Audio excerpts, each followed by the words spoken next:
यूफोन जे मालिक कंपनी पाक telecom mobile limited PTML तरफ़ां मुल्क जे मख़सूस शहरनि में पंहिंजी नई सिम ब्रांड ओनक खे मुतारिफ़ कराए छॾियो।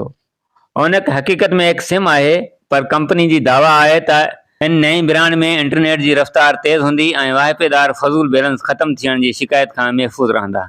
इन खां वधी करे सभ खां आम ॻाल्हि इहा आहे त ओनक जी मुल्क जे कंहिं बि शहर में हिन वक़्तु का बि फ्रेंचाइज़ नाहे, पर वाहिपेदार कंपनी जी वेबसाइट या ऐप ज़रिए ऑनलाइन सिम जी ख़रीदारी करे सघनि था।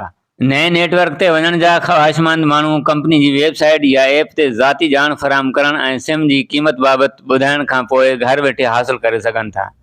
इनखे फ़िलहाल कराची, इस्लामाबाद, लाहौर, रावलपिंडी ऐं फैसलाबाद में मुतारिफ़ करायो वियो आहे। इहा सिम 200 GB इंटरनेट डेटा 1900 रुपयनि में हिकु महीने लाइ फ़राहम करे रही आहे। अहिड़ी तरह कंपनी फ़ोन, इंटरनेट ऐं मैसेजिस पैकेजिस बि मुतारिफ़ कराया आहिनि, जिन जी क़ीमत मुख़्तलिफ़ रखी वई आहे ऐं उन्हनि पैकेजिस जो मुदो 15 खां 30 ॾींहं ताईं रखियो वियो आहे।